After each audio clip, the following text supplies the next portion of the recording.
ഈ പോക്ക് പോയാ വിജിതയുടെയും അവളുടെ അമ്മയുടെയും കൈകൊണ്ട് അമ്മ തീരും. എനിക്കിപ്പോ ചോദിക്കാനും പറയാനും ഒക്കെ ആളുണ്ട്. ആ ബോധം ഉണ്ടെങ്കിലേ അവർക്കരികിലേക്ക് പൊയ്ക്കൂടെ? എന്നെ എന്റെ ഭാര്യയും തമ്മിൽ തല്ലിക്കാൻ എന്തിനാ ഇവിടെ കടിച്ചു തൂങ്ങുന്നത്?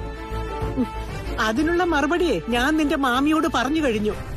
പവിത്രനെയും കാർത്തൂനെയും ഞാനും കൂടെ കൂടിയാ ഇവിടുന്ന് ഇറക്കി വിട്ടത്. ഇനി അങ്ങോട്ട് കയറി ചെല്ലാൻ എനിക്കിത്തിരി ബുദ്ധിമുട്ടുണ്ട്. അങ്ങനെയാണെങ്കിലേ അടങ്ങി ഒതുങ്ങി ഇവിടെ കഴിഞ്ഞോണം, മനുഷ്യന്മാരെ പോലെ. ആ, ഞാൻ മനുഷ്യന്മാരെ പോലെ ജീവിക്കുന്നത്. പകലും രാത്രിയിലും ഒക്കെ പിശാചിനെ പോലെ അലയുന്നത് നിന്റെ ഭാര്യ. നിർത്തിക്കോണം. അമ്മ എത്ര കിടന്ന് നിലവിളിച്ചാലും പവിത്രയും കാർത്തൂനെ പോലെ അല്ല വിജിത. ആ, അല്ലെന്ന് ഞാനും സമ്മതിച്ചു. പവിത്രനെയും കാർത്തൂനെയും പോലെയല്ല. ഈ ലോകത്ത് അവളെ പോലെ അവള് മാത്രമേ ഉള്ളൂ. പിടിക്കാൻ. ഇനി നിങ്ങൾ എനിക്ക് ചായയുമായിട്ട് വരരുത്. പിടിക്കാനാ പറഞ്ഞത്. തരാനുള്ളവരൊന്നും കാശ് തന്നില്ല. ബാങ്കുകാര് മുറയ്ക്ക് ഓരോന്ന് ജപ്തി ചെയ്തോണ്ട് പോകുന്നുണ്ട്. സുധയെ ഇങ്ങോട്ട് കാണുന്നില്ലല്ലോടോ. ഞാൻ അവസാനമായിട്ട് വന്നപ്പോ തന്നോട് എന്താ പറഞ്ഞേ? ജയിലിൽ പോയ ഭർത്താവിനെ അവളിപ്പം മറന്നു മട്ടാ. തന്നെ അവള് കാണാറുണ്ടോ? അവൾക്കൊരു ആൺതുണ വേണമെന്ന് പറഞ്ഞ പിന്നെ ഞാൻ അവളെ കണ്ടിട്ടില്ല. നിശ, തനിക്ക് 10-60 വയസ്സാകാറായി കേട്ടോ. ദേ, എന്തു പറഞ്ഞാലും വയസ്സ് കൂട്ടി പറയരുത്. അങ്ങനെ പറഞ്ഞാ ഞാനും താനും തെറ്റും. ഈ കന്നിൽ 52 തികഞ്ഞോളൂ. ബാക്കിയൊക്കെ ആർക്ക് കടം കൊടുത്തു? ദേ കരണ, ഞാൻ ഇടയ്ക്ക് വരുന്നത് തന്നോടുള്ള സ്നേഹം കൊണ്ടാ. ആ നേരത്തെ ഒരുമാതിരി ആക്കരുത്.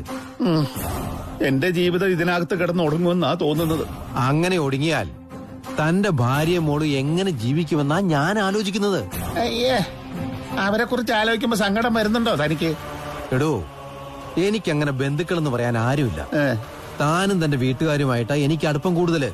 അതുകൊണ്ട് ആര് കൈവിട്ടാലും അവരെ ഞാൻ കൈവിടില്ലെന്ന് പറഞ്ഞല്ലോ കരുണ. അതെ, താൻ മൊത്തത്തിൽ അവരെ ഏറ്റെടുക്കുമെന്നും വേണ്ട കേട്ടോ. ദേ, ഈ പറച്ചില എനിക്ക് പിടിക്കാത്തത്. എടോ, തന്റെ ഭാര്യ തന്റെ മുന്നിൽ പതിവ്രത ചമയും എന്ന മനസ്സിലൊന്ന് വെച്ചോണ്ട് പുറമെ വേറൊന്നും പറയുന്നവനല്ല വിശ്വൻ. അത് താൻ മനസ്സിലാക്കണം. എന്തായാലും താൻ സുധയൊന്ന് കാണണം. അവളോട് ഇങ്ങോട്ടൊന്ന് വരാൻ പറയണം. ഞാൻ പറഞ്ഞു നോക്കാം. വരുമോന്ന് എനിക്കറിയില്ല. അപ്പച്ചിയുടെ വിഷമത്തിന് കാരണം കണ്ണേട്ടൻ തന്നെയാ. അതുകൊണ്ടല്ലേ കണ്ണേട്ടനെ കാണണമെന്ന് അപ്പച്ചി പറഞ്ഞത്.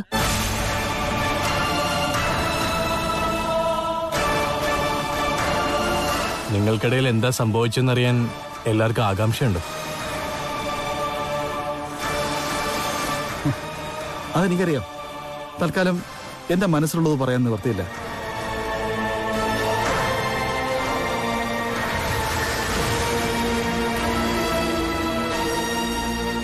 എന്തായാലും അപ്പച്ചിയുടെ മാറ്റം കൊണ്ട് ഏറ്റവും കൂടുതൽ ഗുണം കിട്ടിയിരിക്കുന്നത് നിങ്ങൾക്കല്ലേ? അതിന് സന്തോഷിക്കുക വേണ്ടത്. അതിനപ്പുറം അതിന്റെ കാരണം തേടി പോണ്ട. പുറത്തു പറയാൻ പറ്റാത്ത രഹസ്യമാണോ കണ്ണേട്ടന്റെ മനസ്സിലുള്ളത്? അതത്ര വലിയ രഹസ്യമൊന്നുമല്ല മോളെ. പിന്നെ പറഞ്ഞൂടെ? ആരോടും ഒന്നും പറയില്ലെന്ന് ഞാൻ അരുൺ അപ്പച്ചിക്ക് വാക്ക് കൊടുത്തിട്ടുണ്ട്. അപ്പൊ കാര്യമായിട്ടെന്തോ സംഭവിച്ചിട്ടുണ്ട്. അരുണേ, നമ്മുടെ ജീവിതത്തിനിടയിൽ നമ്മളെ ജീവിതം പഠിപ്പിക്കുന്ന പല സംഭവങ്ങളും ഉണ്ടായെന്ന് വരും. എന്റെ അഭിപ്രായത്തിൽ സന്തോഷങ്ങളെക്കാൾ സങ്കടങ്ങളായിരിക്കും പലപ്പോഴും നമുക്ക് നേരിടേണ്ടി വരുന്നത്. അരുണിന്റെ അപ്പച്ചിയുടെ കാര്യത്തിലും സംഭവിച്ചത് അത് തന്നെയാ. തെറ്റ് ചെയ്യാത്ത നിങ്ങളെ രണ്ടാളെയും ഒരുപാട് വേദനിപ്പിച്ചു. അതിനുള്ള തിരിച്ചടി ഇപ്പൊ കിട്ടിക്കൊണ്ടിരിക്കുന്നത്. അപ്പച്ചി എന്തൊക്കെ ചെയ്തെന്ന് പറഞ്ഞാലും അപ്പച്ചിയുടെ കണ്ണ് നിറയുന്ന കണ്ടു നിൽക്കാൻ പ്രയാസമാ. അരുണിന്റെ അപ്പച്ചി ഇപ്പോ ചില സത്യങ്ങൾ കണ്ടെത്താനുള്ള ശ്രമത്തിലാ. അധികം വൈകാതെ തന്നെ അറിയേണ്ടതൊക്കെ അപ്പച്ചി അറിയുന്നുള്ള കാര്യം ഉറപ്പാ. അതിനുശേഷം നിങ്ങളോട് രണ്ടാളോടുള്ള സ്നേഹം കൂടുകയുള്ളൂ.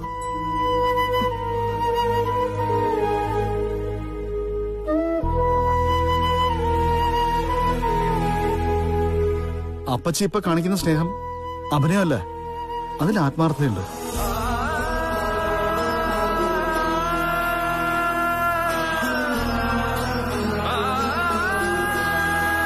നിങ്ങളുടെ ജീവിതത്തിൽ ഇനി തടസ്സമായിട്ടുള്ളത് അപ്പച്ചിയുടെ 2 മക്കളാ.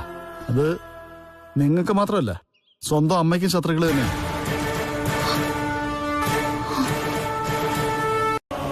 നിന്റെ മോന് നീ ഭക്ഷണം വിളമ്പുന്ന പോലും ഇഷ്ടമല്ല.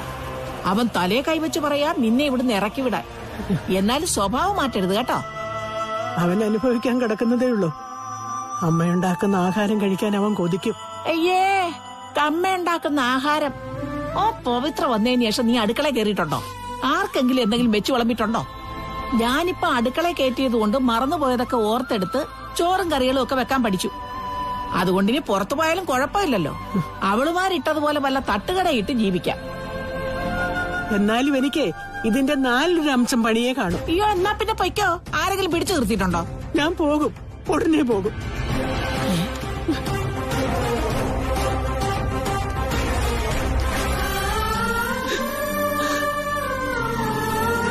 ഈ മാറണേന് പോയ ഒരു തന്നെ കൊണ്ട് ജോലി ചെയ്യിക്കാനായിട്ടിരിക്കുക.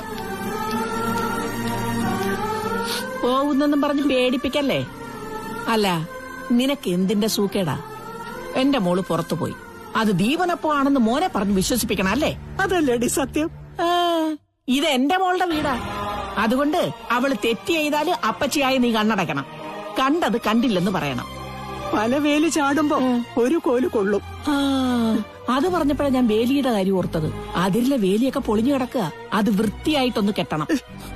അതിന് പണിക്കാരും വിളിച്ചുകൂടേടി? ആങ്ങളെ ജയിലിൽ പോയ ശേഷേ പണിക്കാർക്ക് കൂലി കൊടുക്കാനില്ല. അതുകൊണ്ട് പെങ്ങള് തന്നെ എല്ലാം അങ്ങ് ചെയ്താ മതി. അവൻ ജയിലിൽ പോകുന്ന അവന്റെ സ്വഭാവം കണ്ടപ്പോഴേ എനിക്കറിയായിരുന്നു. ഓ, എല്ലാം അറിയാം. എന്നാ പിന്നെ ഒരു കബഡിയായിട്ടങ്ങ് ഇരിക്കേ. അത് നിരത്തി ഭാവി പറയാം. ഇപ്പൊ ജ്യോത്സ്യന്മാർക്കൊക്കെ നല്ല കാശാ. നിന്റെയൊക്കെ ഭാവി പറയാൻ കബഡി നിർത്തേണ്ട കാര്യമില്ല. അതിനുള്ള വകുപ്പ് നീയൊക്കെ ഉണ്ടാക്കി വെച്ചിട്ടുണ്ട്. നിനക്കേതായാലും നല്ല ഭാവിയാണല്ലോ. ഞാൻ ചെയ്തതിനൊക്കെ അനുഭവിച്ചു കഴിഞ്ഞു. ഇപ്പൊ നരകത്തിൽ കൂടെ തന്നെയാ നടക്കുന്നത്. ഇതിനപ്പുറം ഒന്നും വരാനില്ല. ആര് പറഞ്ഞു വരാനില്ലെന്ന്? ഇതിലും വലിയ തിരിച്ചടികൾ നിനക്ക് കിട്ടാൻ പോകുന്നേ ഉള്ളൂ. പക്ഷേ കുഞ്ഞിനെ കളയരുതെന്ന് ഞാൻ മോളുടെ കാല് പിടിച്ച് പറഞ്ഞതാ. കാറിൽ നിന്ന് കുഞ്ഞിനെ കൊണ്ട് ഇറങ്ങിപ്പോയപ്പോഴും ഞാൻ തടഞ്ഞതാ. പക്ഷെ ആ സമയത്ത് എന്നെ പോലും പിടിച്ചു വലിച്ച് മോള് കാറി കയറ്റി. അന്ന് ഞാൻ മരിച്ചില്ലല്ലോ. മകളെ നഷ്ടപ്പെട്ട വേദനയില് അച്ഛന് കഴിയേണ്ടി വന്നില്ലല്ലോ. പക്ഷേ ഇന്ന് അച്ഛൻ നമ്മുടെ തറവാട്ടിലേക്ക് അങ്ങനെ പോവാറില്ല. സന്യാസ ജീവിതം നയിക്കുന്നേ. ആ കുഞ്ഞിനെ കളഞ്ഞതിന്റെ കുറ്റബോധം ഇപ്പോഴും അച്ഛനെ കൊന്നുകൊണ്ടിരിക്കുക. സന്യസിച്ചത് കൊണ്ട് അതിന്റെ പ്രായച്ചിത്വമാവുമെന്നറിയില്ല. എനിക്ക് സത്യം എങ്ങനെയെങ്കിലും അറിഞ്ഞേ പറ്റൂ. അല്ലെങ്കിൽ ഞാൻ ഈ ശ്വാസമുട്ടൽ സഹിക്കാൻ കഴിയാതെ എന്തെങ്കിലുമൊക്കെ ചെയ്തു പോവും.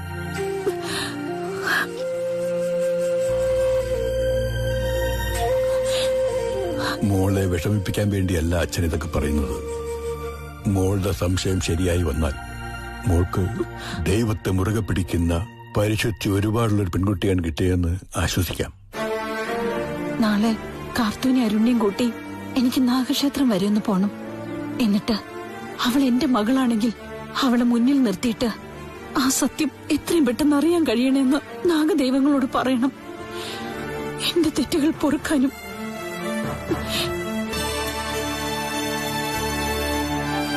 നാഗങ്ങളെ പ്രീതിപ്പെടുത്തിയ കൂട്ടത്തിലാണെന്ന് തോന്നുന്നു കുട്ടി.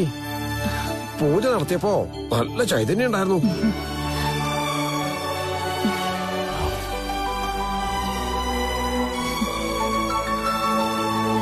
മോളുടെ പേരില് എല്ലാ മാസവും ആയില്യം നാളിൽ 100 പാലും കഴിപ്പിക്കണം.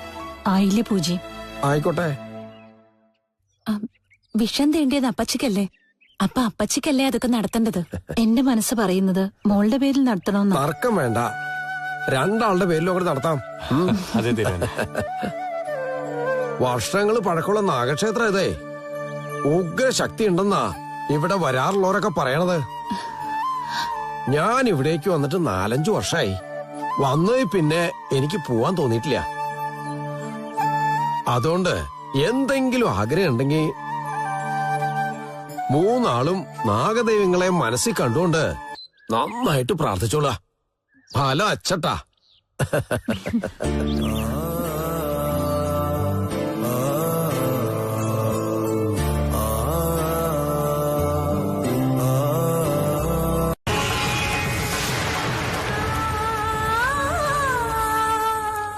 നിങ്ങൾ എന്താ ഒന്നും കഴിക്കാത്ത? അമ്മ കഴിക്കേ. മതി. ചോറിനേക്കാൾ വിജിതയ്ക്കും സുധയ്ക്കും താല്പര്യം കറികളോടാ. അവര് വിളമ്പി കഴിഞ്ഞാൽ എല്ലാം തീർത്തു വെക്കും. പിന്നെ കഞ്ഞോളത്തിൽ വറ്റിട്ട് കഴിച്ചാലും എനിക്ക് വിശപ്പടക്കാനും.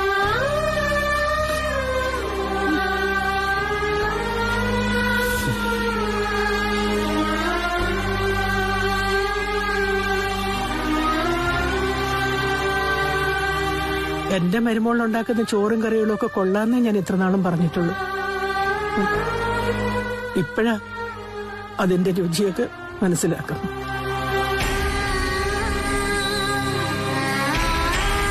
അതല്ലെങ്കിലും നമ്മുടെ ആൾക്കാർ അങ്ങനെ അമ്മേ, കൂടുള്ളപ്പോ മറ്റുള്ളവരുടെ വില മനസ്സിലാക്കില്ല. അവരെ പോയി കഴിയുമ്പോ എല്ലാം മനസ്സിലാവും. ശരിയാ മോനെ, ശരിയാ, വളരെ ശരിയാ. അയ്യോ വേണ്ട വേണ്ട, നിങ്ങക്ക് കഴിക്കണ്ടയോ? ഞങ്ങളുടെ കാര്യം ഞങ്ങൾ പറഞ്ഞല്ലോ, അമ്മ അങ്ങോട്ട് കഴിക്കും. അയ്യോ വേണ്ട, വേണ്ടായിരുന്നു.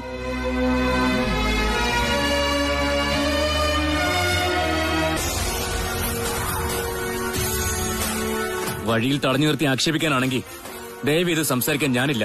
ആക്ഷേപിക്കുന്നില്ല, എങ്കിലും കാര്യം പറയാലോ. അമ്മയ്ക്ക് ഒരു നേരത്തെ ആഹാരം കൊടുക്കാൻ പോലും നിനക്ക് പറ്റില്ലടാ. അമ്മയാണ് ആഹാരമൊക്കെ ഉണ്ടാക്കുന്നത്, പിന്നെന്തിനാ കൊടുക്കുന്നത്? എടുത്തു കഴിച്ചൂടെ? അമ്മ ഒന്നും കഴിക്കാൻ കൊടുക്കുന്നില്ലെന്ന് പറഞ്ഞോ? അമ്മ ഇന്ന് വീട്ടിൽ വന്നിരുന്നു. അപ്പൊ എനിക്ക് തോന്നി നീ നിന്റെ ഭാര്യ അവളുടെ അമ്മയും കൂടി അമ്മയെ കൊണ്ട് വെച്ച് വിളമ്പിക്കുന്ന അല്ലാതെ ഒന്നും കൊടുക്കുന്നില്ലെന്ന്. നമ്മുടെ അമ്മ എപ്പോഴെങ്കിലും സത്യം പറഞ്ഞിട്ടുണ്ടോ? അങ്ങനെ സത്യം പറയാത്തൊരു അമ്മ ഉണ്ടായിരുന്നു മുമ്പ്. എന്നാ ഇപ്പൊ അനുഭവത്തിലൂടെ അമ്മ ഒരുപാട് പഠിച്ചു. അതുകൊണ്ട് ഞാൻ ജയിലിൽ നിന്ന് വന്നതിന് ശേഷം കണ്ട അമ്മ കള്ളങ്ങളാണ് പറയുന്നതെന്ന് എനിക്ക് തോന്നിയിട്ടില്ല. തോന്നില്ല. അമ്മ ഏറ്റവും കൂടുതൽ കുറ്റം പറയുന്നത് എന്റെ ഭാര്യയെ പറ്റിയല്ലേ? മറ്റുള്ളവർക്ക് കേൾക്കാൻ ഇഷ്ടപ്പെടുന്നത് പറയുമ്പോ കുറച്ച് സുഖമൊക്കെ തോന്നും. അയ്യോ, ഞാൻ നിന്നോട് നേരത്തെ പറഞ്ഞ തന്നെ സത്യം. നിനക്ക് പഠിക്കാനുള്ള തലച്ചോറുണ്ടായിരുന്നു, പഠിപ്പിക്കാൻ ആളും ഉണ്ടായിരുന്നു. എന്നാൽ അത് മാത്രമേ ഉള്ളൂ മിച്ചം. അതിനപ്പുറം കാണേണ്ട കാര്യങ്ങളൊന്നും നീ കാണുന്നില്ല. എടാ, നീ ഒന്ന് കണ്ണ് തുറന്നു പിടിച്ച് നടക്കടാ. അപ്പൊ മനസ്സിലാവും ആരാ ശരിയെന്നും തെറ്റുന്നൊക്കെ. അതോടെ ഇനിയിപ്പോ അതിനെപ്പറ്റി സംസാരിക്കാൻ എനിക്ക് താല്പര്യമില്ല. നാളെ നടക്കാൻ പോകുന്ന കാര്യങ്ങളൊക്കെ ഇപ്പോഴേ എനിക്ക് കാണാം.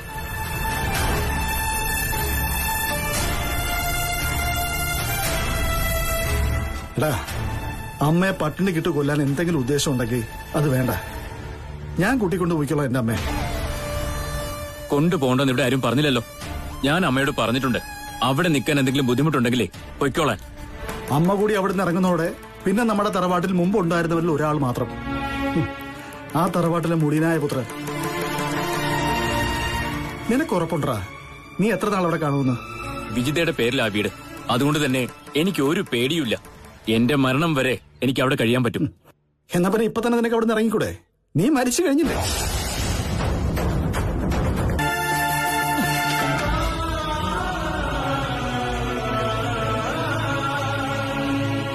എന്തായാലും മോൻ പറഞ്ഞു പുറത്ത് കിടത്താൻ. ഇനി നിലത്ത് കിടത്തിയെന്ന് വേണ്ട. ദേ പാവിരിച്ചു കിടന്നോ. പിന്നെ കുറച്ച് കൊതുക് അടിക്കും. സ്വന്തം കയ്യിലിരിപ്പിനെ കൈ കൊണ്ട് ഓരോ കൊതുകിനെയും കൊല്ലും. അങ്ങനെയെങ്കിലും കൊതുകിന്റെ ശല്യം തീരട്ടെ. ഞാൻ അടുക്കള കിടന്നോളാം സുധേ. തൊഴുത്തി കിടക്കാൻ മാത്രമുള്ള പാവങ്ങളൊന്നും ഞാൻ ചെയ്തിട്ടില്ല. നമ്മൾ ചെയ്യുന്നതിന്റെ വലിപ്പം നമുക്ക് മനസ്സിലാവത്തില്ല. മറ്റുള്ളവർ അതിന്റെ ഫലം അനുഭവിക്കുന്നത് കൊണ്ട് അവർക്കത് പെട്ടെന്ന് മനസ്സിലാവുകയും ചെയ്യും.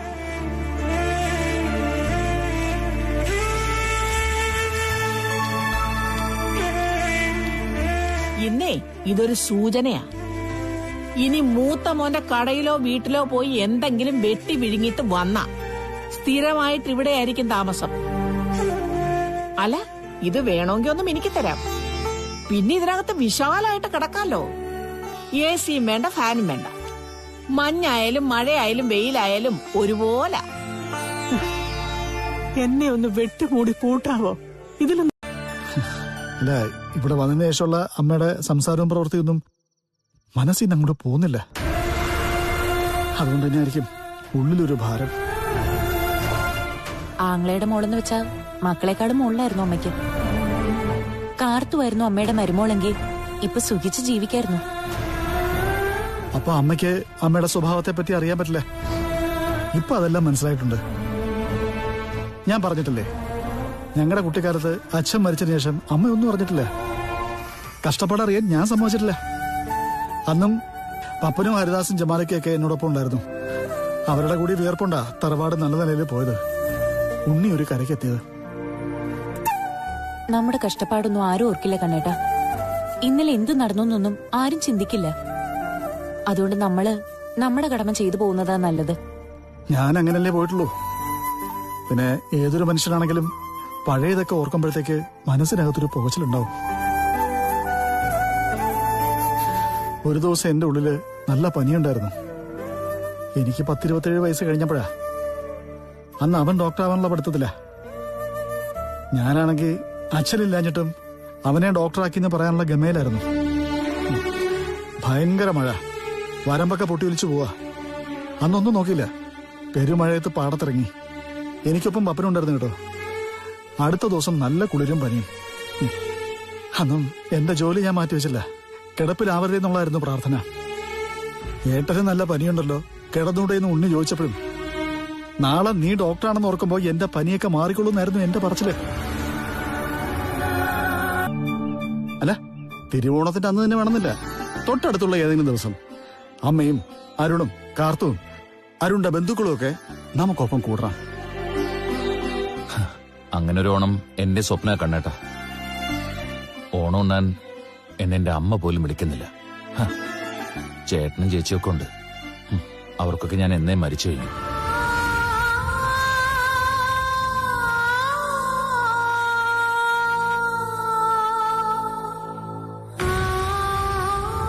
അതുകൊണ്ടാ കണ്ണേട്ട പറഞ്ഞത്, അമ്മ എത്ര ദ്രോഹങ്ങൾ ചെയ്തിട്ടുണ്ടെങ്കിലും അതെല്ലാം മറന്ന് അമ്മയെ കൂട്ടിക്കൊണ്ടുവരാൻ. എന്റെ ജീവിതത്തിലെ വേദന എന്റെ അമ്മ മാത്രം.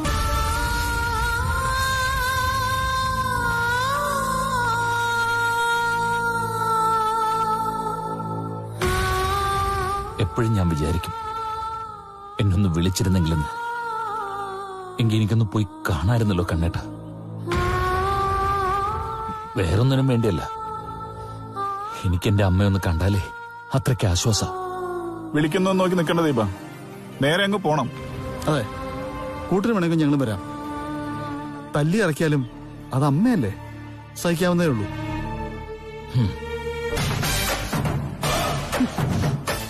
ഓ, അവളുടെ ഫോട്ടോ കണ്ടിട്ട് മതിയായില്ലേ?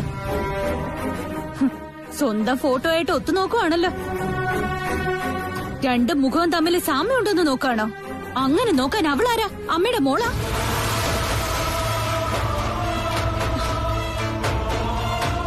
അതെ, എനിക്കവള് എന്റെ മോളെ പോലെ തന്നെയാ. അപ്പൊ ഞങ്ങളൊക്കെയോ 2ാം സ്ഥാനക്കാരായി അല്ലേ? ഇത് സ്ഥാനനിർണയം നടത്തേണ്ട ഒരു സമയമല്ല. നിങ്ങളെ രണ്ടാളെയും പോലെ തന്നെയാ എനിക്ക് കാർത്തു. അവളെ മിക്കവാറും ഞങ്ങൾ കൊല്ലും.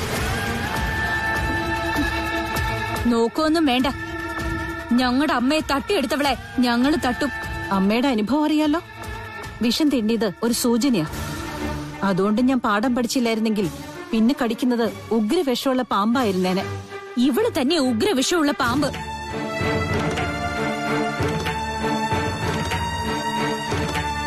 അവൾ അമ്മയുടെ തറവാട്ടിൽ വന്ന് കയറിയതിനു ശേഷം ആർക്കും സ്വസ്ഥത കിട്ടിയിട്ടില്ല. ആർക്കാ കിട്ടാത്തത്? ഒരു വീട്ടിലേക്ക് കയറി വരുന്ന മരുമകൾ ചെയ്യേണ്ടതൊക്കെ കാർത്തു ചെയ്യുന്നുണ്ട്. നിനക്കും നിന്റെ ചേച്ചിക്കും അത് കാണാൻ പറ്റുന്നില്ല. എന്നു മുതൽ അമ്മ കണ്ടു തുടങ്ങിയതെല്ലാം. എനിക്ക് കുറച്ച് തെറ്റുപറ്റിപ്പോയി, ഇനി അത് ആവർത്തിക്കില്ല. അത് അമ്മയുടെ കാര്യം. എന്നാൽ ഇന്നലെ കണ്ടവളെ ഞങ്ങളെക്കാൾ അമ്മ സ്നേഹിച്ചതോടെ ഞങ്ങളുടെ വെറുപ്പിന്റെ അളവ് കൂടി. അത് ഞങ്ങളെ കൊണ്ട് എന്തൊക്കെയാ ചെയ്യിക്കാന്ന് പറ. ഞാൻ വന്നതേ എന്റെ അമ്മയുടെ കാര്യം പറയാനാ.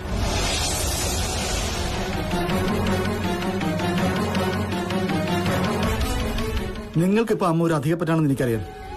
അതുകൊണ്ട് ഞാൻ പവിത്രമായിട്ട് ആലോചിച്ചു. അവള് പറയുന്നത് അമ്മയെ കൂട്ടിക്കൊണ്ടുവരാനാ.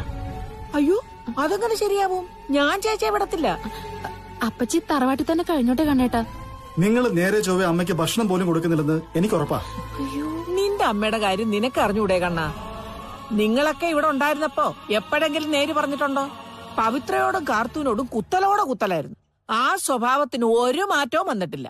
പിന്നെ ഉണ്ണിക്കാണെങ്കിൽ അമ്മ നിന്നോടൊപ്പം വന്ന് നിൽക്കുന്നതേ അപമാനവുമാ. അവനെന്തിനു അപമാനാ? അമ്മയും കൂടെ വന്നു കഴിഞ്ഞാ പിന്നെ ആ തലവനെ ഒഴിഞ്ഞില്ലേ? 10-70 വയസ്സ് കഴിഞ്ഞു. അതുകൊണ്ട് ഇനി അങ്ങോട്ട് തളർച്ചയൊക്കെ ഉണ്ടാവും. ആ നേരത്ത് നോക്കണ്ടല്ലോ. സ്വന്തമായിട്ട് ആശുപത്രി ഉണ്ടെങ്കിലും അമ്മ വന്ന് കിടന്നാൽ പോലും പൈസ വേണമെന്ന് ആഗ്രഹിക്കുന്നവനാ ഇവളുടെ ഭർത്താവ്. അങ്ങനെയൊന്നും ഇല്ല കണ്ണേട്ടാ. അമ്മയുടെ കാര്യത്തിലൊക്കെ ഉണ്ണിയേട്ടൻ ഇപ്പൊ ശ്രദ്ധിക്കുന്നുണ്ട്. അതെ അതെ, കാലിലിടാനുള്ള കുഴമ്പും ഷുഗറിന്റെയും പ്രഷറിന്റെയും ഒക്കെ മരുന്നും സമയാസമയം ഉണ്ണി എത്തിച്ചു കൊടുക്കുന്നുണ്ട്. പക്ഷെ അമ്മ അവസാനമായിട്ട് കാണുമ്പോ നല്ല ക്ഷീണം ഉണ്ടായിരുന്നു. അതുപോലെ തന്നെ അമ്മയ്ക്ക് നല്ല വിഷമം ഉണ്ടായിരുന്നു.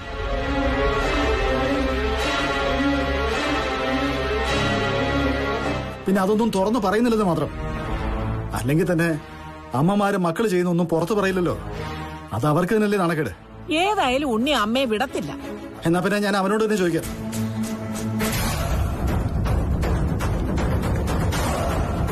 ആ, മറുപടി പറയേണ്ട ആളെത്തിയല്ലോ.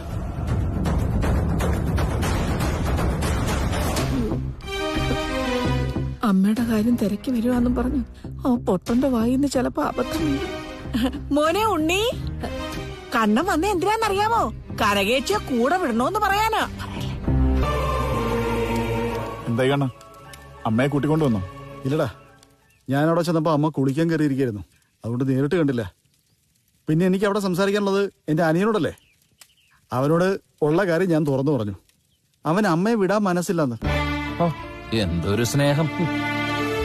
അവൻ അങ്ങനെ പറഞ്ഞെങ്കിലും അമ്മയ്ക്ക് വരാൻ ഇഷ്ടമാണെന്നുണ്ടെങ്കിൽ ഞാൻ കൂട്ടിക്കൊണ്ടുവരും. അമ്മയാവൻ വിടില്ല എന്ന് പറയുന്നത് അമ്മയോടുള്ള സ്നേഹം കൊണ്ടൊന്നുമല്ല. കണ്ണന്റെ അമ്മ അവിടുന്ന് പടി ഇറങ്ങിയ പിന്നെ പടി കടന്നു വരേണ്ടി വരും ഒരു ജോലിക്കാരിക്ക്. ആ വീടും പറമ്പും നോക്കണമെങ്കിൽ ഒരു 5 ശമ്പളമെങ്കിലും കൊടുക്കേണ്ടി വരും.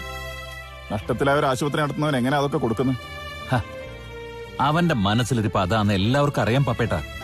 അത് മറ്റാരേക്കാളും നന്നായിട്ട് അറിയാവുന്നോണ്ടാ അമ്മ വരുന്നുണ്ടെങ്കിൽ കൂട്ടിക്കൊണ്ടിരുന്നു ഞാൻ പറഞ്ഞത്.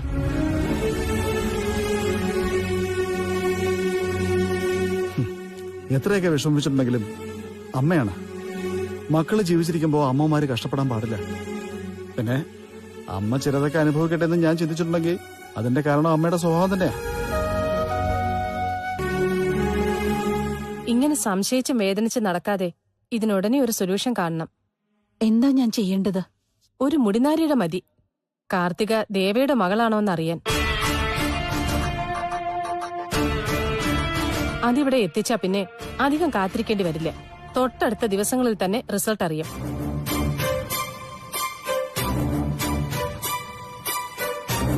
ദേവ എന്താ ചിന്തിക്കുന്നത്? അതേപ്പറ്റി ഞാനും ആലോചിക്കാതിരുന്നില്ല ഡോക്ടർ. ഇനി വച്ച് താമസിപ്പിക്കുന്നില്ല. ഇന്ന് തന്നെ ഞാൻ കാർത്തുവിനെ വിളിച്ചു വരുത്താം. എന്നിട്ട് ഡോക്ടർ പറഞ്ഞ പോലെ ചെയ്യാം. ഇനി കാർത്തുവാണ് മകളെന്നിരിക്കട്ടെ, പിന്നെന്താ പരിപാടി? ആ കുട്ടിയെ സ്വന്തം മകളായി അംഗീകരിക്കൂ. എനിക്കതിന് പറ്റില്ലല്ലോ. എങ്കിൽ പിന്നെ മറ്റാർക്ക് സംശയത്തിനിടം കൊടുക്കരുത്, പ്രത്യേകിച്ച് ഹസ്ബൻഡിനും മക്കൾക്കും. ദേവയുടെ ഹസ്ബൻഡിനെ പോലെ മാന്യനായ ഒരു വ്യക്തിയെ ഞാൻ കണ്ടിട്ടില്ല.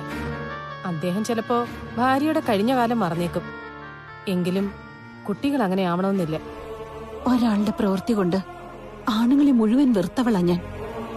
ഒരിക്കലും ശരത്തേട്ടന്റെ നല്ല ഭാര്യയായിട്ടില്ല. എന്നും അദ്ദേഹത്തെ വരച്ച വരയിൽ നിർത്താനാ ശ്രമിച്ചിട്ടുള്ളത്.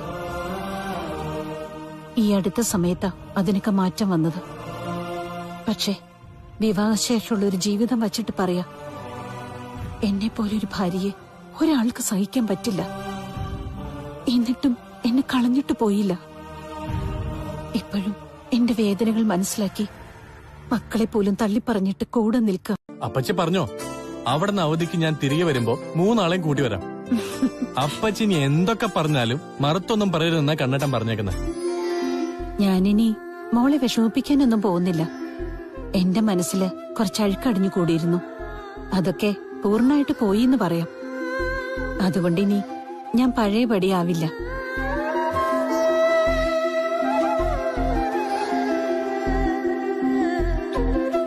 മഞ്ജുന് മാറ്റമൊന്നുമില്ല അല്ലേ? അതാ ഇപ്പോഴുള്ള വിഷമം. ഇവിടെ ഒരാളുണ്ട്, കാർത്തൂനെ കടിച്ചു കീറാനുള്ള ദേഷ്യമുള്ള ഒരാള്. എന്തു പറഞ്ഞാലും ചെവി കൊടുക്കണ്ട. എനിക്കിപ്പോ 3 മക്കളാ. എന്റെ മോളായിട്ട് തന്നെയാ ഞാനിപ്പോ കാർത്തൂനെ കരുതിയിരിക്കുന്നെ.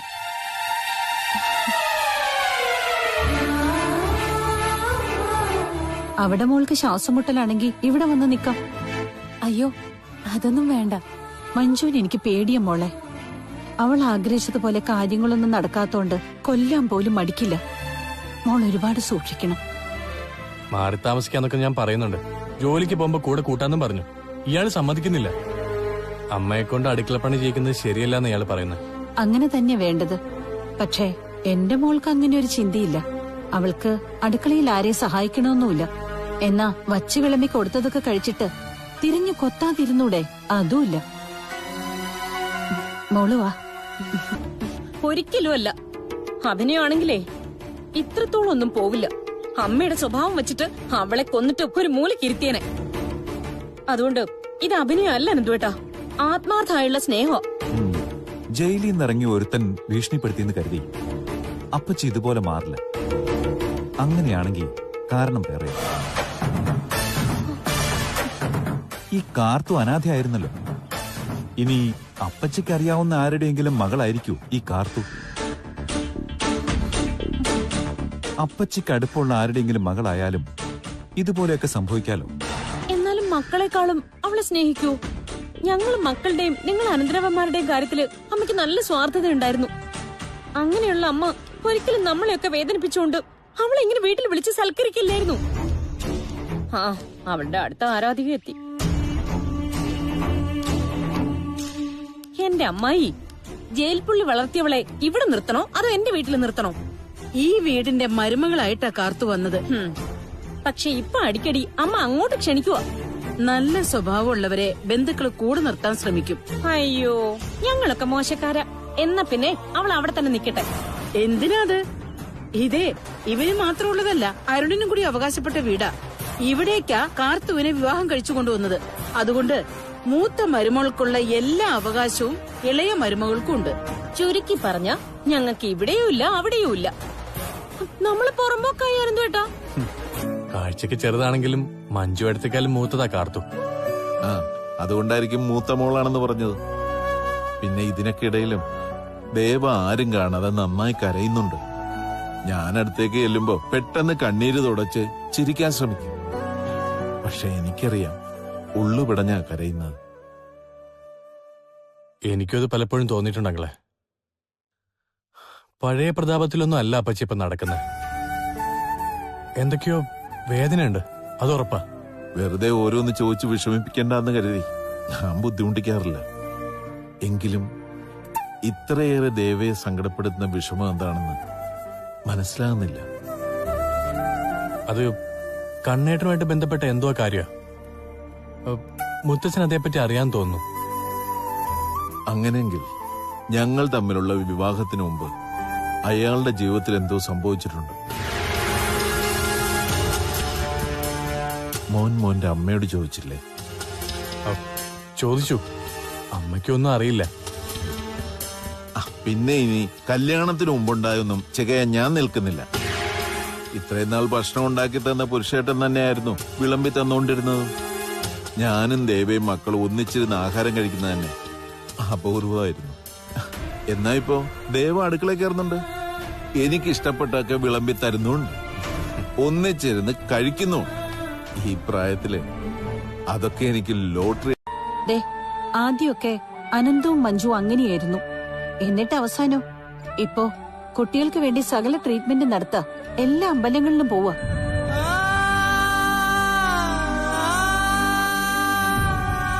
ഒന്നിനും താമസം പാടില്ല. കുഞ്ഞുങ്ങളെന്ന് വെച്ചാ ദൈവത്തിന്റെ വരദാനമാണ്. ദൈവത്തെ അടുത്തറിയാവുന്ന കാർത്തും അത് മറന്നുപോയല്ലോ.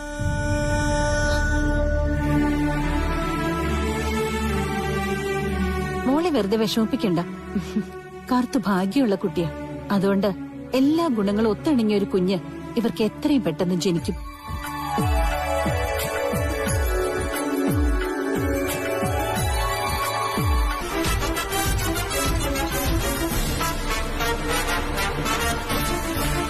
നിന്റെ മുടിയൊക്കെ അമ്മ കോതി ഒതുക്കി തന്നോ? അമ്മയില്ലാത്ത കുറവ് നികത്തായിരിക്കും. അങ്ങനെയെങ്കിൽ അങ്ങനെ തന്നെ.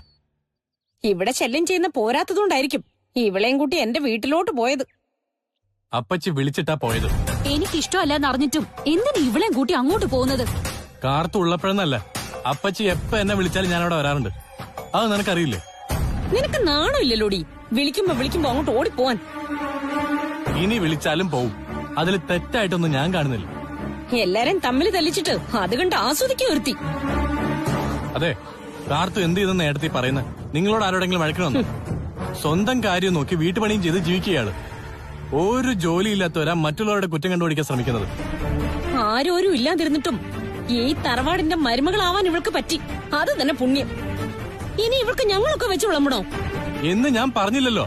മാന്യമായിട്ടൊന്ന് പെരുമാറെങ്കിലും ചെയ്തൂടെ? എനിക്ക് ആരോടും വഴക്കില്ല. എങ്ങനെയെങ്കിലും ഒന്ന് ജീവിച്ചു പോണെന്നേ ഉള്ളൂ. ഇപ്പൊ ഞങ്ങളുടെ അമ്മയെ കാണുമ്പോ അപ്പച്ചിയായിട്ടല്ല അമ്മയായിട്ടാ തോന്നുന്നെന്നൊക്കെ പറഞ്ഞു തുടങ്ങി. അച്ഛനോട് അമ്മ അങ്ങനെ സംസാരിക്കുന്നത് കേട്ടു. അത് സത്യ.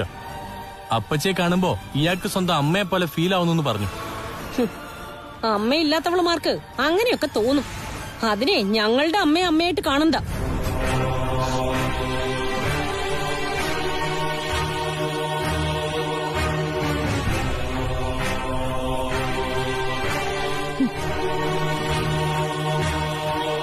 റോഡിലോട്ട് ഇറങ്ങുമ്പോഴേ വഴി കൂടി പോകുന്ന സ്ത്രീകളെയൊക്കെ സൂക്ഷിച്ചു നോക്കണം. അവരിൽ ആർക്കെങ്കിലും നിന്റെ മുഖമായിട്ട് സാമ്യം കാണും. അവരെ നീ അമ്മയായിട്ട് കാണണം.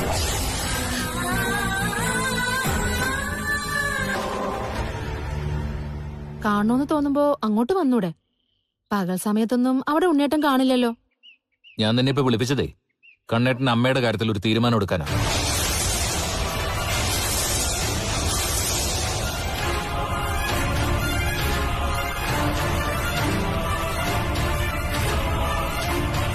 അവരെ അവിടെയിട്ട് കഷ്ടപ്പെടുത്തുന്നില്ല എന്ന് നീ ഉറപ്പ് പറഞ്ഞാലും എനിക്കതിലത്ര വിശ്വാസം പോരാ.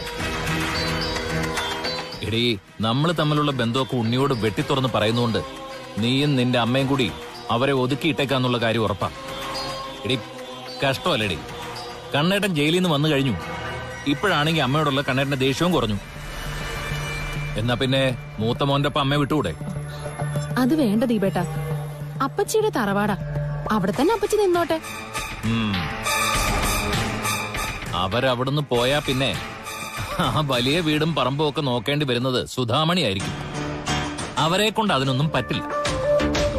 ഇപ്പോഴത്തെ ഈ അവസ്ഥയിൽ ഒരു ജോലിക്കാരിയെ വെക്കാനും നിന്റെ ഭർത്താവ് സമ്മതിക്കേയില്ല. അവൻ പിശുക്കനാണല്ലോ. പിന്നെ ജപ്തിയൊക്കെ നടക്കുന്നോണ്ട് പഴയ പ്രതാപത്തിലല്ല താനും. അപ്പൊ പിന്നെ ഒരു ജോലിക്കാരെ അധികം പറ്റാം.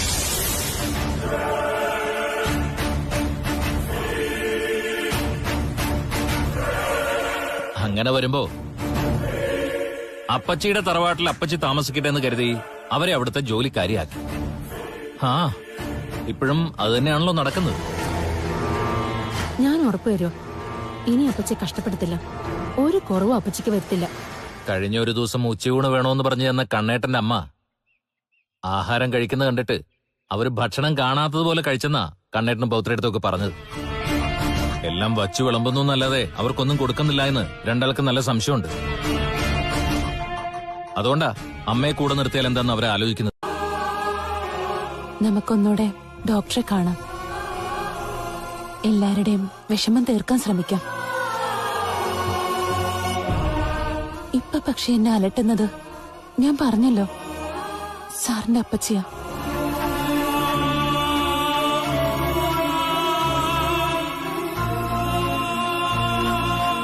മിക്ക ദിവസങ്ങളിലും ഓരോരോ ദുസ്വപ്നങ്ങൾ കാണും. ഞാൻ കാണുന്ന സ്വപ്നങ്ങളിൽ അപ്പച്ചി എന്നെ അടക്കി പിടിക്കുന്നുണ്ട്. ചിലപ്പോ അപ്പച്ചി ഭ്രാന്തിയെ പോലെ നടക്കുന്നുണ്ട്. കണ്ണടച്ചു കഴിഞ്ഞാ അതൊക്കെയാ മുന്നിൽ തെളിയുന്നത്. അങ്ങനെ സ്വപ്നം കണ്ട് ഉണർന്നു കഴിഞ്ഞാ പിന്നെ ഉറങ്ങാൻ പറ്റില്ല. ആ സമയത്തൊക്കെ സാറ് നല്ല ഉറക്കായതുകൊണ്ടാ ഞാൻ വിളിക്കാത്തത്. അപ്പച്ചിയെ പറ്റി താനിപ്പോ ഒരുപാട് ചിന്തിക്കുന്നുണ്ട്. എന്താണ് ഈ സ്നേഹത്തിന് പിന്നിലെന്ന് ആലോചിക്കുന്നുണ്ട്. പിന്നെ അതിന്റെ പേരില് ഏട്ടത്തെയും മാളും ഒക്കെ കാർത്തും ശത്രുവായിട്ട് കാണുന്നുണ്ട്. അതെന്നെ അലട്ടുന്നുണ്ട്. എല്ലാം കൂടി ഇങ്ങനെ മനസ്സിനകത്ത് കുഞ്ഞുകൂടി കിടക്കുന്നോണ്ടാ അത് സ്വപ്നമായിട്ട് വന്ന് ശല്യം ചെയ്യുന്നത്. എന്തോ അറിയില്ല, ഇന്ന് രാവിലെ മുതൽ മനസ്സ് വല്ലാതെ പെടയോ. അതുകൊണ്ടാ പൂജാമുറിയിൽ ഒരുപാട് സമയം ചെലവഴിച്ചത്. അതിനു ഏട്ടത്തെ കുറ്റപ്പെടുത്തി. ദൈവങ്ങളെ വശീകരിക്കുകയാണോന്നൊക്കെ ചോദിച്ചു. പക്ഷേ ഇത്തിരി മനസമാധാനത്തിന് വേണ്ടിയാ ഞാൻ അത്രയും നേരം പ്രാർത്ഥനയോടെ കഴിഞ്ഞത്. സന്ധ്യാസമയത്തും അങ്ങനെ തന്നെയായിരുന്നു. എന്നിട്ടും നെഞ്ചെടുപ്പിന് ഒരു കുറവുമില്ല. തന്നെ ഇഷ്ടപ്പെടുന്ന അപ്പച്ചയെ കുറിച്ച് അധികം ചിന്തയൊന്നും വേണ്ട. ഞാൻ പറഞ്ഞല്ലോ, നമുക്കിടയിൽ വരേണ്ട ഒരാളുണ്ട്. അയാളെ പറ്റി ഇനി ചിന്തിക്കേണ്ടത്.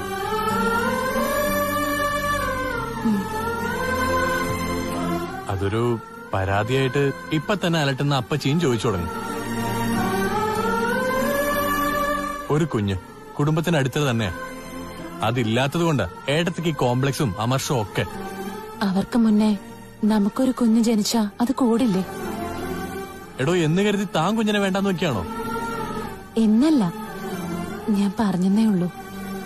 എടോ, എല്ലാത്തിനും അതിന്റേതായ സമയമുണ്ട്. എനിക്ക് 30 കഴിഞ്ഞു. തനിക്ക് അമ്മയാകേണ്ട പ്രായവും.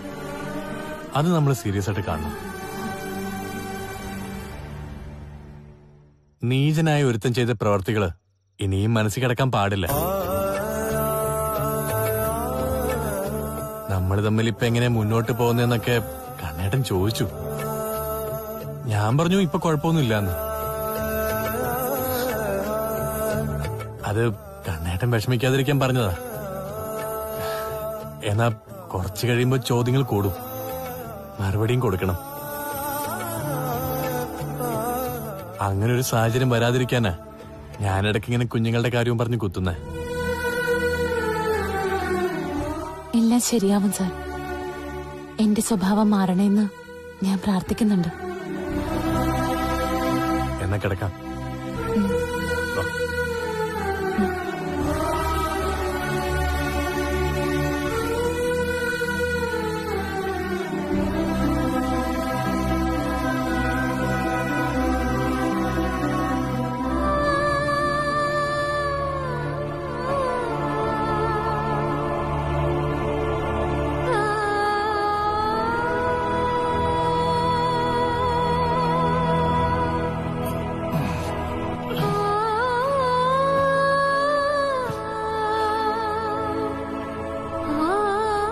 ഉറങ്ങിയില്ല?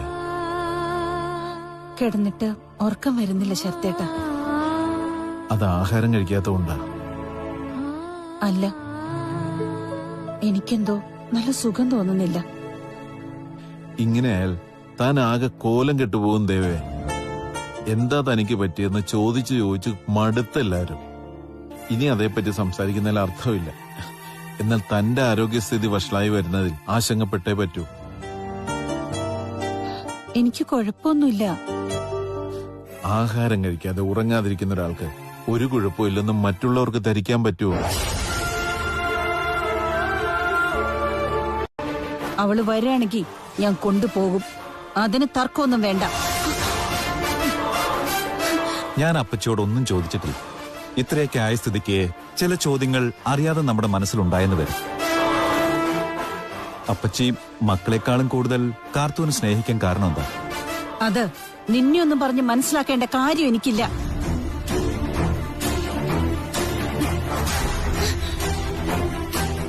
അവളെ ഇവിടുന്ന് ഓടിക്കണമെന്ന് ഇവൾക്ക് ക്ലാസ് കൊടുത്ത അപ്പച്ചിയല്ലേ? അത് ഞാൻ നിഷേധിക്കുന്നില്ല. എന്റെ അറിവ് കേടുകൊണ്ട് അന്ന് അങ്ങനെയൊക്കെ പറഞ്ഞു. സംഭവിക്കാൻ പാടില്ലാത്തത് പലതും സംഭവിച്ചു. എന്നാ ഇപ്പൊ എനിക്ക് തോന്നുന്നു ഈ വീടിന്റെ മരുമകളാവാൻ അവളെക്കാളും യോഗ്യതയുള്ള പെൺകുട്ടികളില്ല എന്ന്.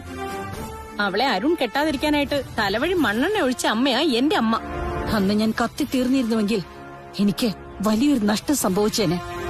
കാർത്തൂന്റെ സ്വഭാവം, അവളുടെ മനസ്സ്, അത് എനിക്ക് കാണാൻ കഴിയാതെ പോയേനെ.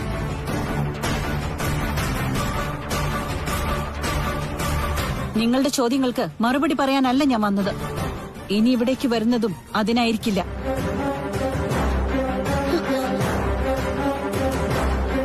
അരുണിനെ പോലെ തന്നെ അവന്റെ ഭാര്യയും എനിക്ക് വേണ്ടപ്പെട്ടവൾ തന്നെ.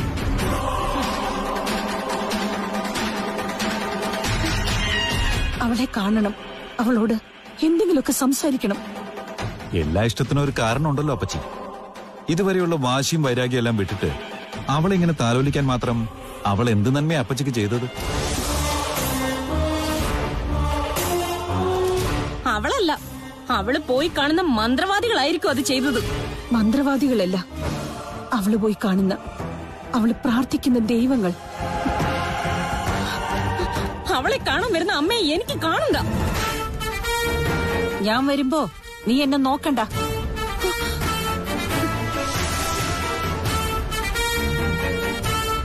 ഇതേ എന്റെ ഏട്ടന്റെ വീടാ. നിനക്കിത് ആരും എഴുതി തന്നിട്ടില്ല. അതുകൊണ്ട് ഞാൻ വരും.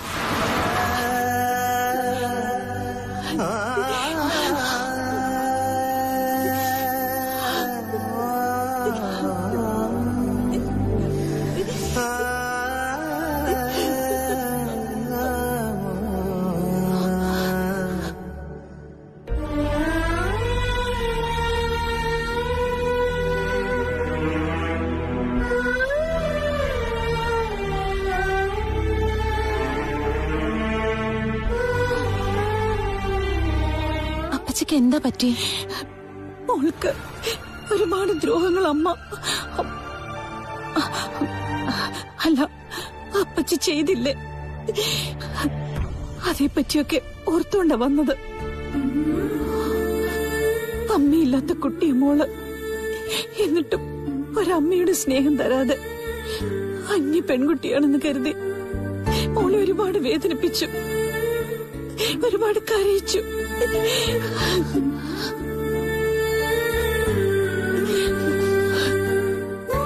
അതൊക്കെ ഇപ്പോ ഒരു വല്ലാത്ത ഭാരമായി മനസ്സിനകത്ത് കിടക്കുക. അതൊന്നും സാരമില്ല. അപ്പച്ചി സ്നേഹിച്ചു കഴിഞ്ഞപ്പോ മുമ്പ് നടന്നതൊക്കെ ഞാൻ മറന്നു. എങ്കിലും എനിക്ക് മറക്കാൻ പറ്റുന്നില്ല മോളെ.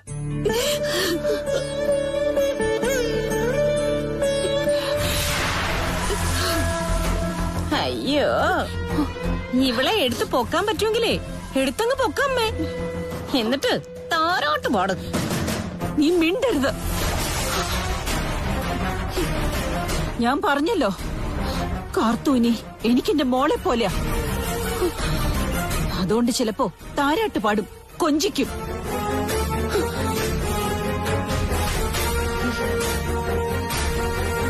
ഒരമ്മയുടെ സ്നേഹം അറിയാതെ വളർന്ന കുട്ടിയ. അതുകൊണ്ട് അതിനൊക്കെയുള്ള അർഹത കാർത്തൂനുണ്ട്. നീ ഭക്ഷണത്തിനകത്ത് എന്തെങ്കിലും അമ്മയ്ക്ക് കലർത്തി കൊടുത്തോടി. മോള് വച്ച് വിളമ്പുന്ന ഭക്ഷണത്തിൽ ഒരു മായവും കലർത്തില്ലെന്ന് എനിക്ക് ഉറപ്പുണ്ട്. അതുപോലെ തന്നെ സ്നേഹത്തിന്റെ കാര്യത്തിലും മോൾ ആത്മാർത്ഥമായിട്ട് തന്നെയാ എല്ലാവരെയും സ്നേഹിക്കുന്നത്. അതുകൊണ്ടാ കാർത്തൂൻ എല്ലാവരും ഇഷ്ടപ്പെടുന്നേ. ആയിക്കോട്ടെ, എന്നാ സ്നേഹിച്ചോ, ചേർത്ത് പിടിച്ചോ. പിന്നെ എപ്പോഴെങ്കിലും പറയാൻ തോന്നുകയാണെന്നുണ്ടെങ്കിൽ അയാളുടെ പേരോടൊന്ന് പറഞ്ഞേക്കണം, കാർത്തൂന്റെ അച്ഛന്റെ.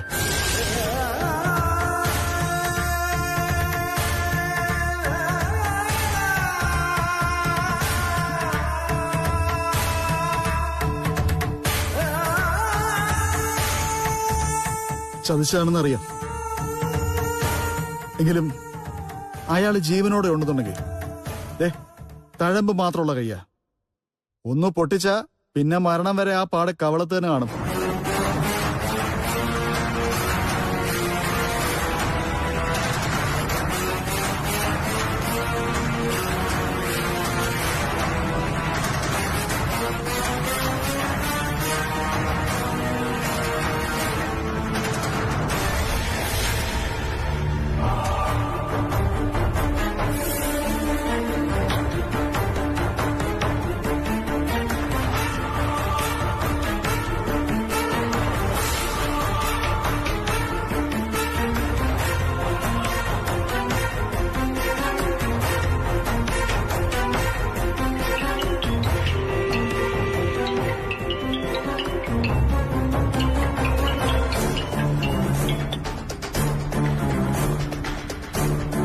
Hi Benjamin. എന്തായി? നാട്ടിലെത്തിയിട്ട് ഇപ്പൊ 4-5 മാസം കഴിഞ്ഞല്ലോ. ഇതിനിടയ്ക്ക് ഒരിക്കലെങ്കിലും അയാളെ കണ്ടോ? തന്റെ കഥയിലെ നായികയെ ദേവനന്ദേ.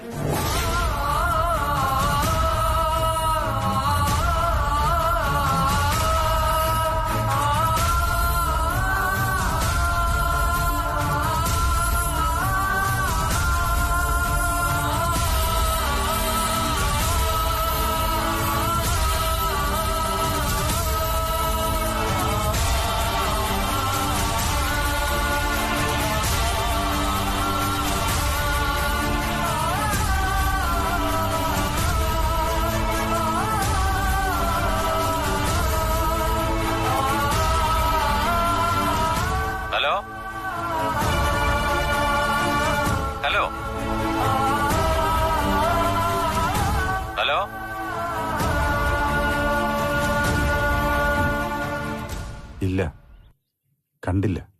കാണാൻ ശ്രമിച്ചില്ലേ?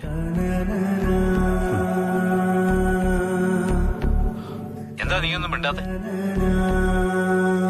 അവളിന്നൊരു ഭാര്യയാണ്, അമ്മയാണ്, അത്ര മാത്രം അറിയാം. ഓക്കെ ബെഞ്ചമിൻ, ഞാൻ രാത്രി തന്നെ വിളിക്കാം. ഓക്കെടാ, ടേക്ക് കെയർ. Thank you.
എല്ലാം കാണുന്ന ദൈവങ്ങളെ, ഇതെല്ലാം നേരത്തെ കരുതി വെച്ചതാ. അതുകൊണ്ടാ എന്റെ അനിയൻ കാർത്തൂനെ തള്ളിക്കളഞ്ഞതും അരുൺ ഈ നാട്ടിലേക്ക് വന്നതും കാർത്തൂരിന് ഇഷ്ടപ്പെട്ടതും ഒക്കെ. അച്ഛനും അമ്മയും കാട്ടിൽ എറിഞ്ഞാലും ശരി, ജനന സമയം നല്ലതാണെന്നുണ്ടെങ്കിൽ ആ കുഞ്ഞ് ജീവിക്കും. അതിന് തുണയായിട്ട് പലരും വരികയും ചെയ്യും.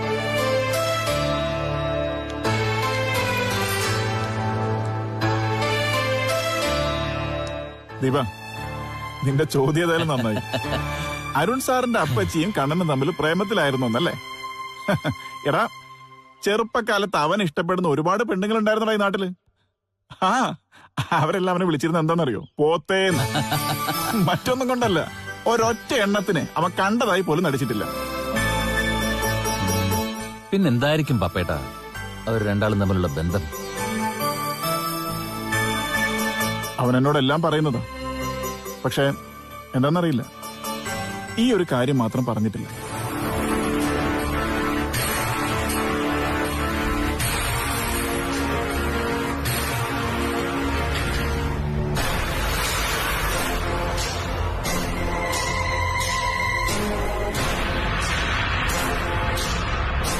താൻ വന്നായിരുന്നോ? വന്നതുകൊണ്ടല്ലേ കണ്ടത്. തന്നെ ഞാൻ ശരിക്കും ഒന്ന് കണ്ടോട്ടെ.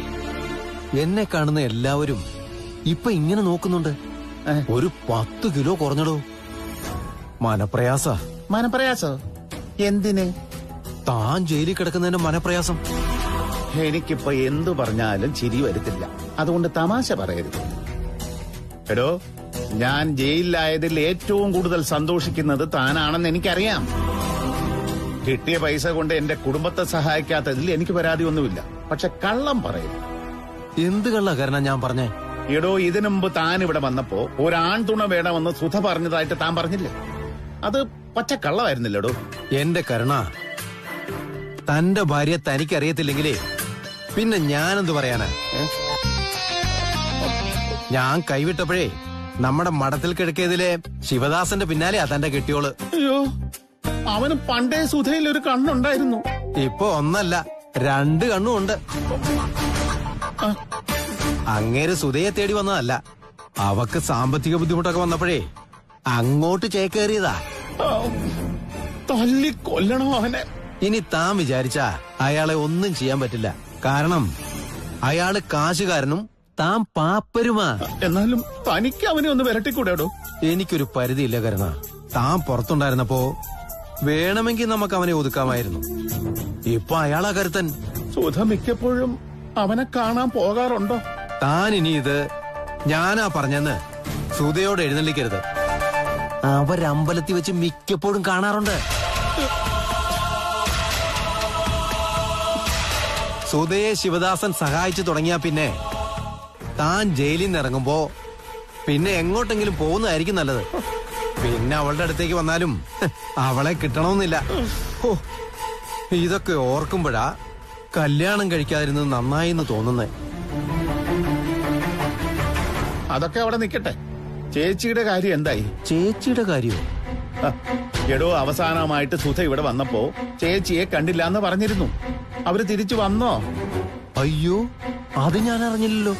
ചേച്ചി വീട് വിട്ട് പോയെന്നാ 2 ദിവസം മുമ്പേ വന്നപ്പോ അവള് പറഞ്ഞത്. കണ്ടോ കണ്ടോ, കനകേച്ചിയും കണ്ടു കാണും ശിവദാസനുമായിട്ടുള്ള രഹസ്യബന്ധം. അതാ അവരെ അവിടുന്ന് ഓടിച്ചത്. അമ്മയ്ക്കും മോക്കും ഇപ്പൊ രഹസ്യക്കാരുണ്ടല്ലോ. വിശ്വ, ശിവദാസന്റെ ഭാര്യയും ഞാനും തമ്മിൽ മുമ്പ് നല്ല അടുപ്പത്തിലായിരുന്നു. അത് തനിക്കും അറിയാമായിരുന്നല്ലോ. അത് അയാൾക്കും അറിയാം. അതുകൊണ്ടാ സുധയുടെ മേൽ അയാൾ നോട്ടമിട്ടത്. പ്രതികാരം പ്രതികാരം. എന്തായാലും ഇപ്പൊ ജയിലില്ല. പരോളിലിറങ്ങിയ അവന്റെ പള്ളക്ക് ഞാൻ കത്തി കയറ്റും. എന്നാ ശരിയടോ, ഇടയ്ക്കിടയ്ക്ക് വന്ന് ഭാര്യയുടെയും മോളുടെയും പോക്ക് എങ്ങോട്ടാണെന്ന് പറയാം.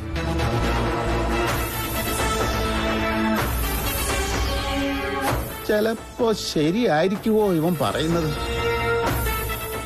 കഷണ്ടി ആണെങ്കിലും അതിനകത്ത് തലച്ചോറുള്ളത് കൊണ്ട് വിശ്വസിക്കാനും പറ്റില്ല.